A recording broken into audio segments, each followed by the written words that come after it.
Кои са мистериозните 7 мъдреци от Едфо, които са дошли след големият потоп и са повели цялата човешка цивилизация към една нова епоха? Каква е ролята на Древен Египет и на могъщите богове и как всичко това се отразява на нас дори и в сегашно време? Ще разберем всички заедно в новият епизод на Скритата реалност и втора част за 7-те мъдреци от Едфо.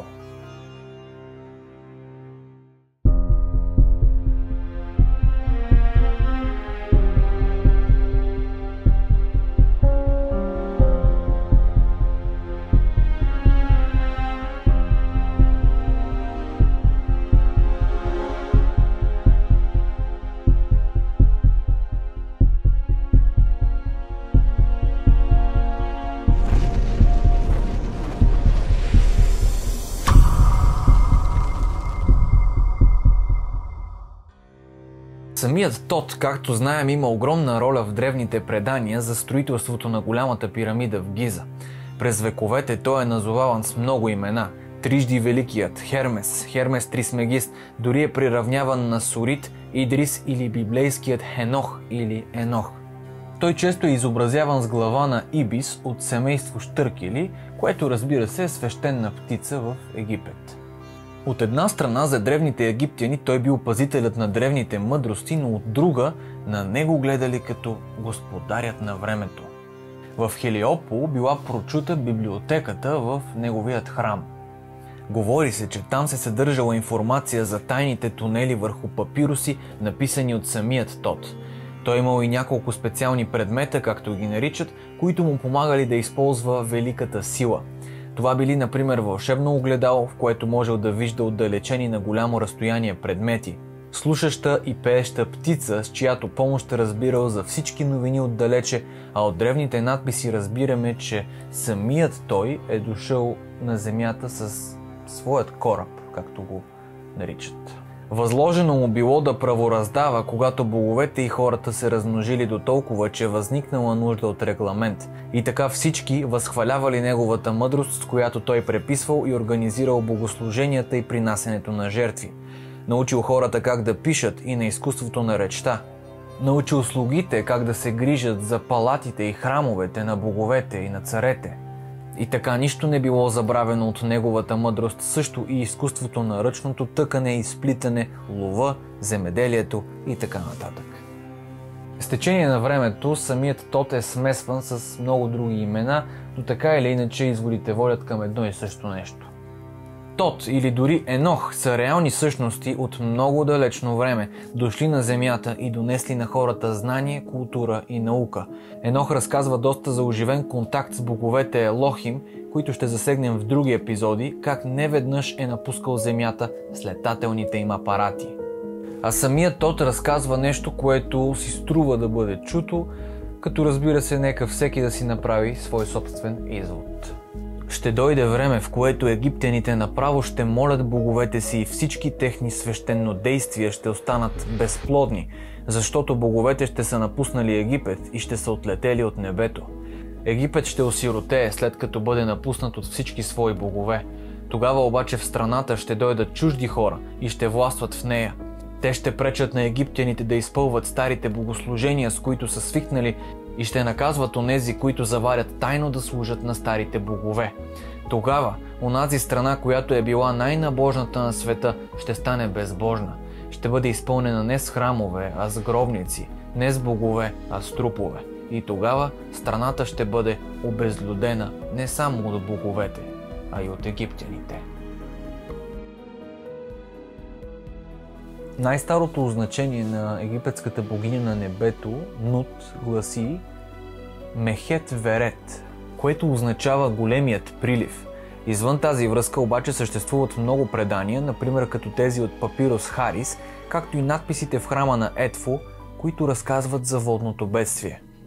Един иератически мит от 13 век преди Христа и през 1932 година преведен от професор Алан Гардинър също описва един голям прилив.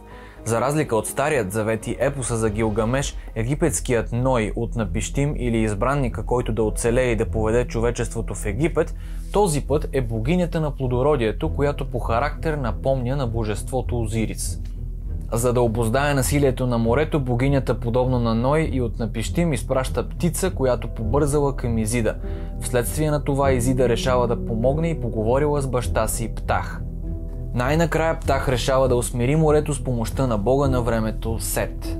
В тази връзка пък изглежда, че и наследството на фараона Рамзес III относно книгата на небесната крава има директна връзка с библейската легенда за потопа.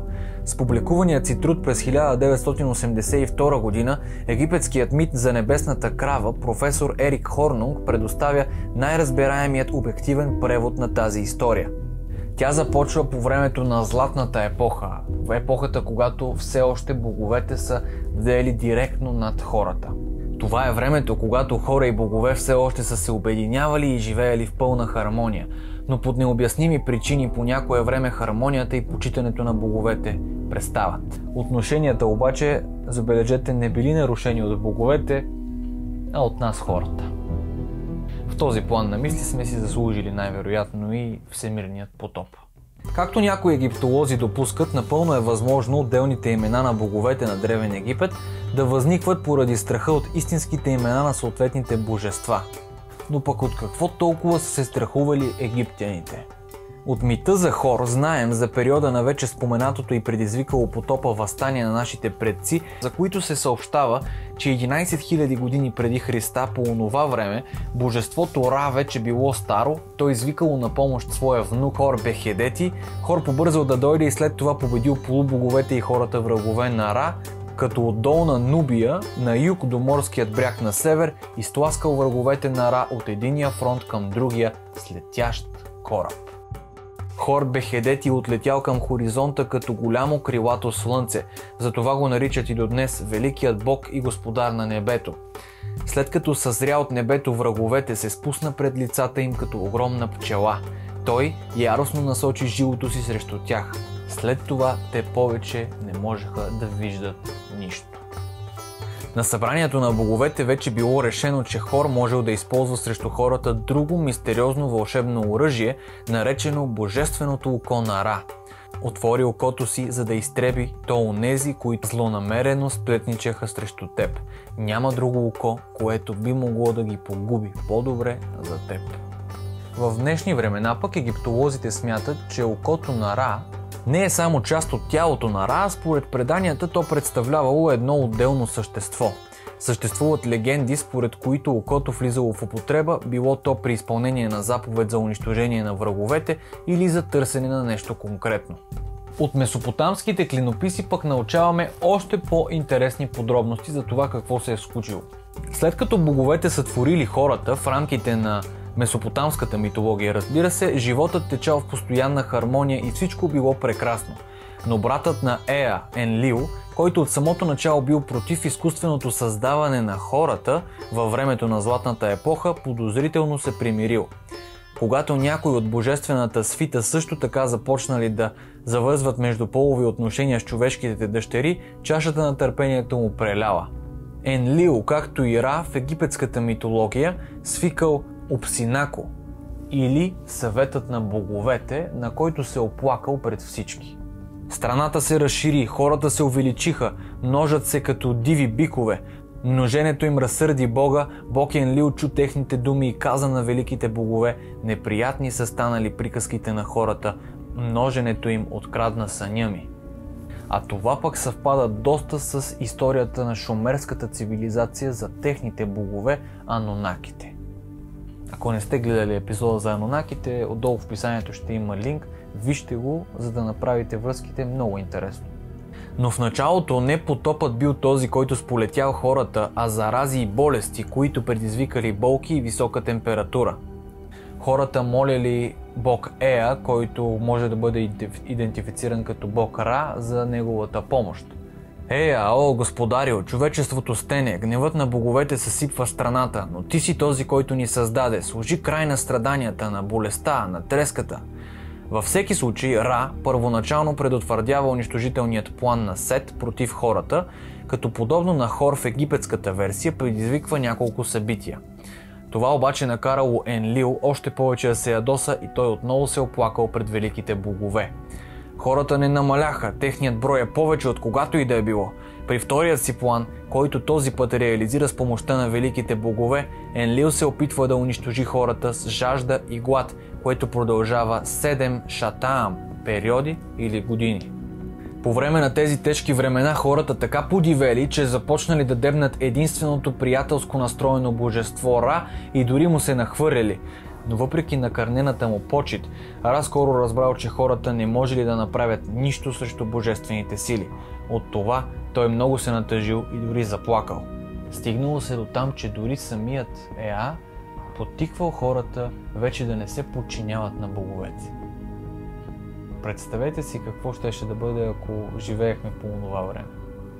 Месопотамските плочи с клинописи дори ни дават астрономическо указание за времето на големият потоп, който за разлика от египетските предания е сотиран около 1000 години по-рано.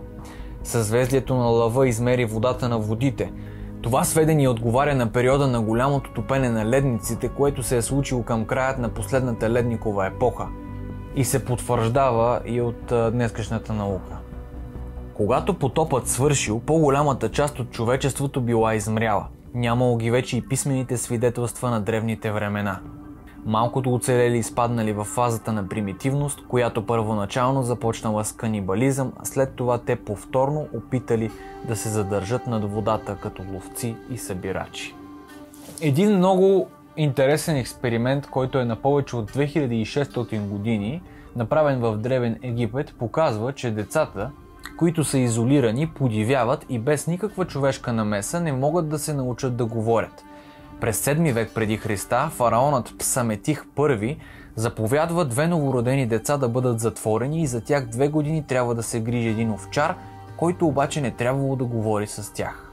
След 2 години децата можели да изговарят една единствена дума, която била думичката бекос, което означава хляб. За тогавашният фараон това било доказателство, че първичният език на човечеството бил фригийският, въпреки че децата очевидно са подражавали единствено на блеенето на овцете. В том 1, глави 1 и 5 историкът Диодор от Сицилия се занимава с премахването на канибализма, който също е останал от примитивното население от долината на Нил. В онова далечно време човекът бил още примитивно същество и боговете отучили хората да се изяждат помежду си. Боговете, за които става дума тук, са всеизвестните вестители на културата, които внезапно отново се появяват и донасят новата следпотопна цивилизация. Донасят новата следпотопна цивилизация. А това са 7-те личности, които могат да бъдат открити почти във всяка една култура. Тяхната поява съвпада с създаването на династията на Тот, в която египетският бог Тот избира 7 номой, жреци, учени и им доверява божественото знание, вследствие на което те стават мъдреци. От египетската книга на Ада 1 и 3 научаваме, че първият от тези 7 мъдреци е наричан Озирис. Докато останалите 6 изглежда са носили имена на риби, които насочват към срещите с вестителя на културата на африканският народ на догоните. Номер 2 от тези мистериозни мъдри същности носи името на вида Могил, а номер 4 името също означаващо Сом. За 5-ият и 7-ият се използва общото наименование за риба, докато обаче имената на 3-я и на 6-я не могат ясно да бъдат идентифицирани. 7 мъдреци обаче има не само в Египет, но и при мезоамериканските народи, например. Също така при индусите, както и при вавилонците, всички от които се появяват след един голям потоп и донасят новата култура със себе си. Те винаги отговарят за новото начало и при индусите са наричани Риши, а при вавилонците Апкао. Думата Апкало означава в приблизителен превод големият, който ни води. По-древното шумерско обозначение на тези мъдреци гласи Ап-Гао, което означава, забележете, майстор, който показва пътя. Интересно е, че единственият запазен до днес модел на египетски безмоторен самолет се съхранява под ключ в египетският музей в Кайро. Той е от 3 век преди Христа и е открит на 12 май 1898 от френски археолози в Сакара.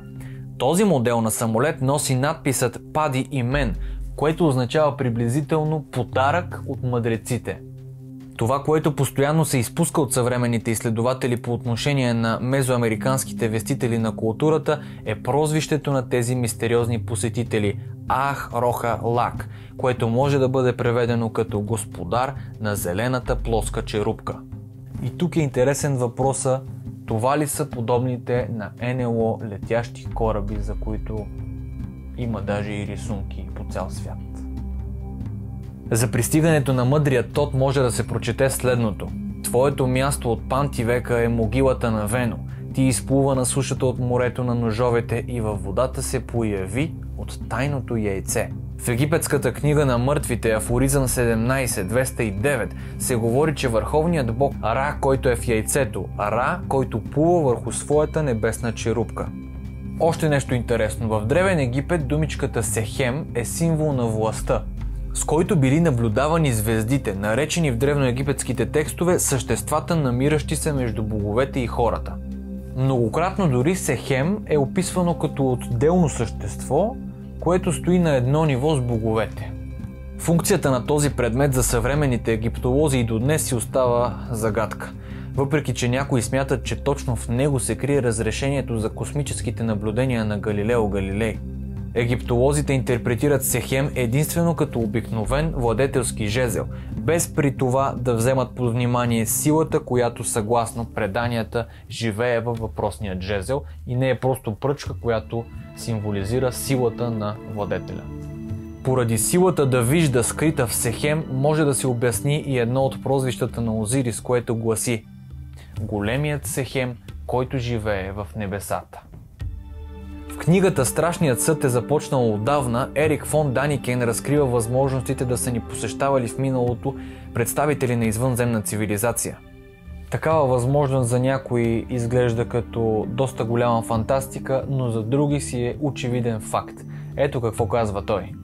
Нали ние сме правили и правим същото, но не по генетичен път, по който едва сега поемаме, а по пътят на селекцията.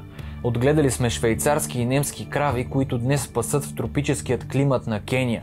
Смесихме породи волове, за да получим по-устойчиви крави с по-висок добив на мляко. Кръстосахме овце и кози. Отгледахме и смесихме сортове жито, рапица и други растения, за да ги пригодим към новото им обкръжение. А днес тъкмо сме на път да произвеждаме сортове зеленчуци по генетичен път. И Господ знае още какво ще хрумни на учените ни в тази област и дали изведнъж няма по генетичен път да създадем човек, който ще живее 240 години. Така възникнали чудовищата, хибридни същества, каквито преди това нямало по земното кълбо. Хората заговорили развълнувано за тях, удивляли и се страхували от божествените създания. А след като измрели или били унищожени от потопа, ужасните животни веднага се преселили в народната памет. Превърнали се в митове и легенди, разказвали за далечни времена, в които боговете създали хибридите.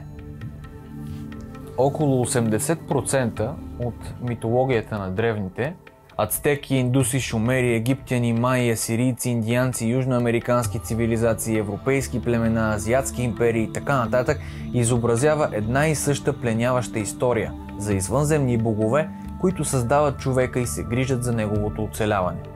Общото между всички тях е, че съществува сътворение, т.е. съществуване, и цикли на земното кълбо.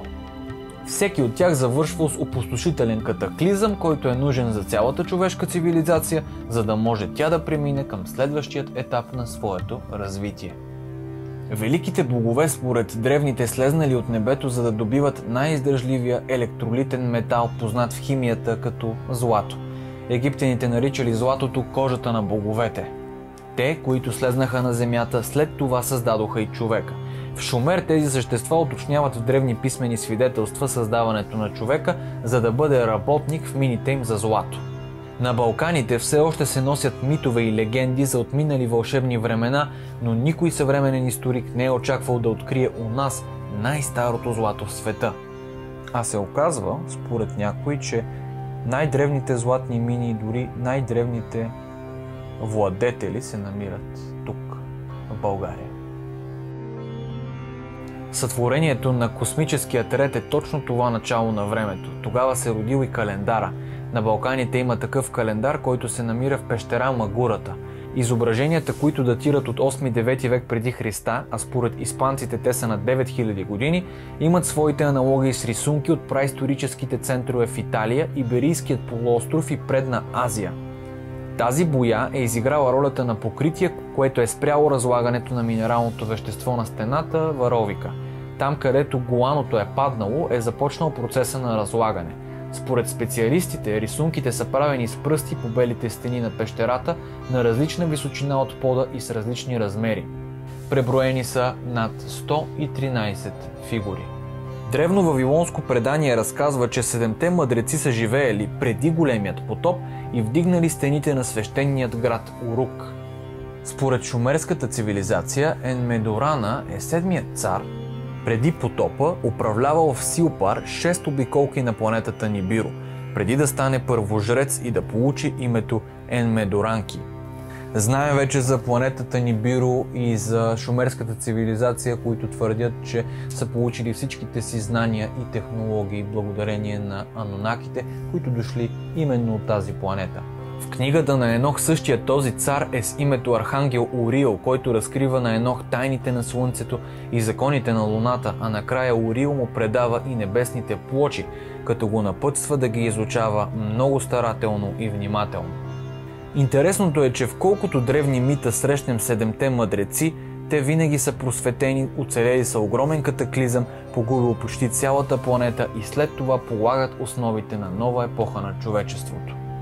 Освен всичко това пък, надписите в Едфу разказват, че те са дошли от малък остров, на който са живеели първите хора, но са избягали оттам заради всемирен потоп.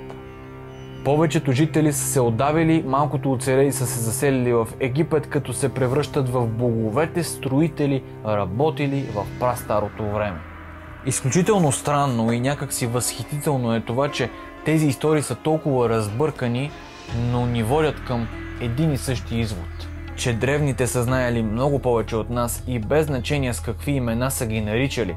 Фактът, че и до ден днешен говорим, спорим и се интересуваме от тях, доказва, че те са успяли да съхранят това знание. В каква форма, разбира се, и до каква степен, не можем да бъдем сигурни. Но древни писания, като изумрудените скрижали, книгата на Енох, книгата на хората богове и купища други ни подсказват, че нашата цивилизация е много по-силна и могъща, отколкото ни я представя днес. И че наистина имаме огромна роля в историята на сътворението на цялата Вселена.